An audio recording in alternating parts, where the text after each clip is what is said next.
Selamat pagi anak-anak kelas 7, bertemu kembali dengan Pak Aris di persiapan PAS kelas 7. Kita memulainya dari bab pengukuran. Anak-anak mengingatkan saja Pak Aris, pengukuran adalah membandingkan besaran dengan satuan. Besaran adalah sesuatu yang bisa dibandingkan dan menghasilkan nilai, sedangkan satuan adalah besaran yang dijadikan pedoman. Sebagai contoh, misalnya pernyataan suhu ruangan saat ini 27 derajat Celcius. Maka suhu adalah besaran, 27 adalah nilai, dan derajat Celcius adalah satuan. Mari kita lanjutkan. Dalam pengukuran kita perlu belajar tentang konversi. Ini salah satu contoh soal konversi. Pertama, 54 kita munculkan kembali lalu kita kali. Kilometer harus kita ubah menjadi meter, jam harus kita ubah menjadi second. Kilometer kalau diubah jadi meter menjadi 1000 meter, jam kalau diubah menjadi second jadi 3600. Ingat 54 ini hanya dikali dengan 1000-nya, bukan dikali juga dengan 3600. Sehingga menjadi 54.000 meter dibagi 3600 second. Kalau kita hitung hasilnya adalah 15 meter per second. Semoga bisa dimengerti.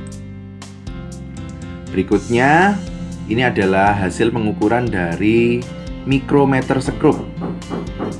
Mari kita pelajari ulang bagaimana cara menentukan hasil pengukurannya. Ini disebut skala utama. Kita lihat 3 dan kelebihan 1 strip sehingga menjadi 3,5 mm.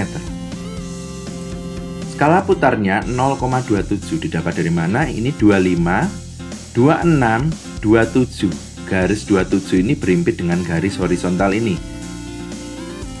Hasilnya adalah penambahan dari skala utama ditambah putar. Berarti 3,77 mm. Semoga bisa dimengerti. Kita sekarang beralih ke zat dan wujudnya. Pak Aris mengingatkan, zat itu terdiri dari molekul dan campuran. Molekul atau zat tunggal ya. Molekul terdiri dari molekul unsur dan molekul senyawa. Molekul unsur contohnya O2, N2, C3, misalnya itu, dan contoh-contoh yang lain. Nampak dia lebih dari satu, tapi terdiri dari satu jenis unsur. Senyawa contohnya MgCl3, 2H2O, 3NaOH. Kita lihat semuanya terdiri dari lebih satu jenis unsur. Makanya namanya senyawa. Campuran terdiri dari larutan, koloid, dan suspensi.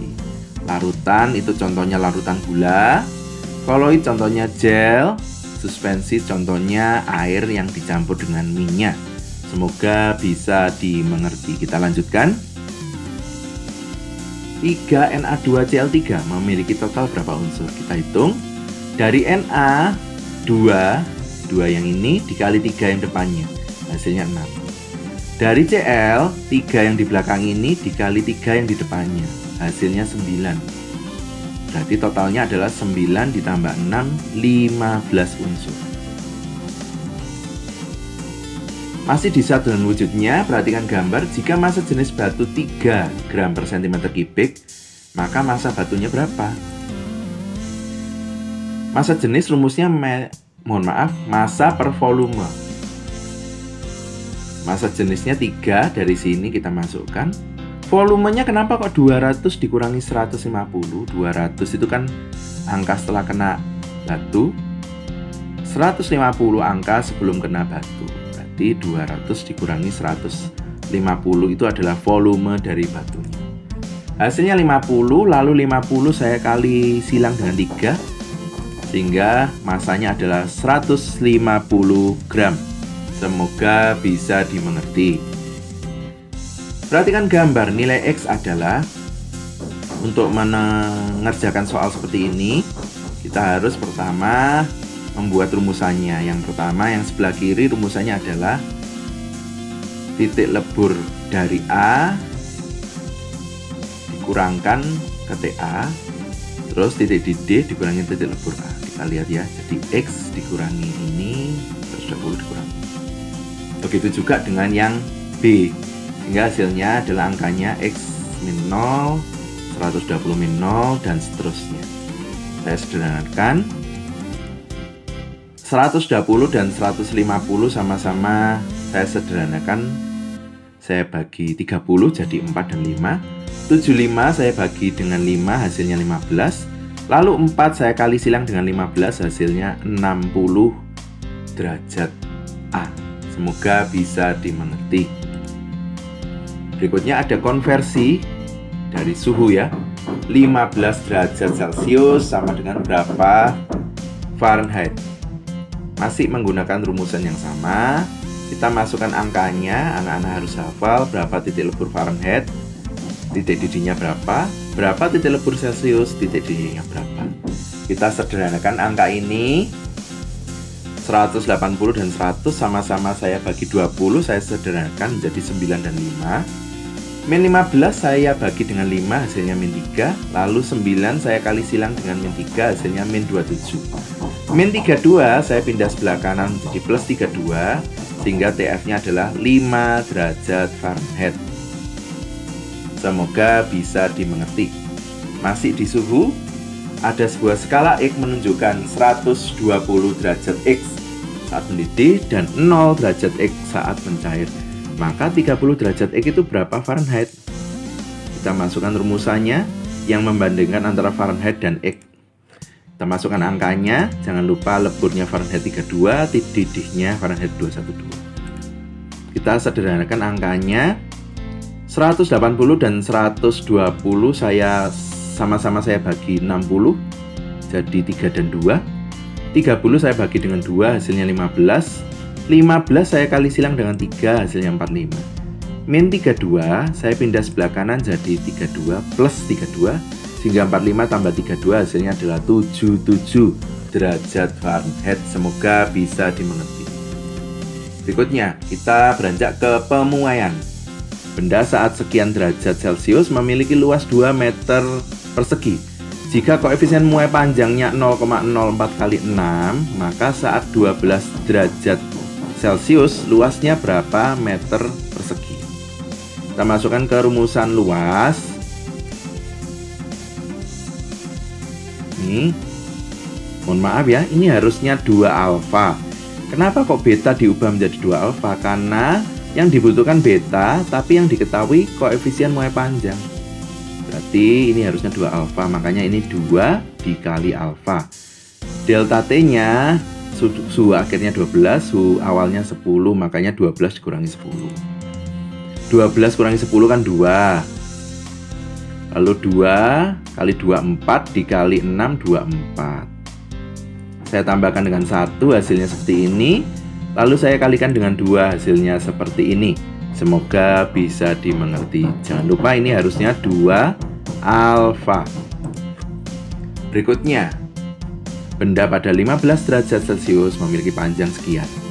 Jika koefisien muai panjang 0,04 kali 4 derajat Celcius, maka panjang benda setelah 12 derajat Celcius berapa meter?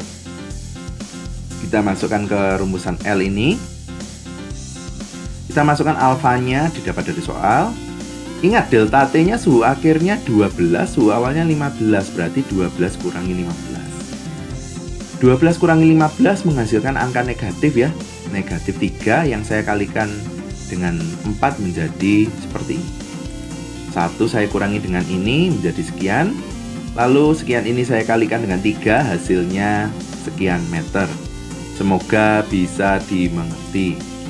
Berikutnya kita beranjak ke kalor. Benda 100 gram mendapatkan kalor 1,5. Ini Kj ini kilojoule. Hati-hati ya, kilojoule. Untuk menaikkan suhunya dari 10 ke 12. Kalor jenis benda adalah, karena ada kenaikan suhu, kita menggunakan rumusan ini ya anak-anak. Q sama dengan MC delta T. Q-nya kenapa kok 1200? Karena kan 1,2 kilo. Supaya jadi joule harus dikali 1000. 1,2 kali 1000 kan 1200. M, kenapa kok 0,1? Karena 100 gram harus diubah jadi kilogram. Berarti 100 dibagi 1000 hasilnya 0,1. Delta T, 12 dikurangi 10 hasilnya. Ini hasilnya 2 kali 0,1, 0,2. Sehingga C-nya adalah 1200 dibagi 0,2 hasilnya 6000 Joule per kilogram derajat Celcius. Semoga bisa dimengerti. Berikutnya, perhatikan gambar, ada benda 1 kg mengalami kenaikan suhu karena kalor seperti gambar. Jika kalor jenisnya 1, maka nilai X-nya berapa? X ini berarti suhu ya. Karena ada perubahan suhu, kita tetap menggunakan Q sama dengan MC delta T. Q-nya 10 kurangi 4 didapat dari mana? Ini angka 10 dikurangi 4. M-nya 1 karena 1 kg, C-nya 1 karena di soal juga diketahui 1 Joule per kilogram derajat Celcius. Delta T dari suhu akhir dikurangi suhu awal, X dikurangi 2. 10 kurangi 4 hasilnya 6, 1 kali 1, 1. Min 2 saya pindah sebelah kiri jadi plus 2, berarti 6 plus 2, sehingga hasilnya 8 derajat Celcius. Semoga bisa dimengerti.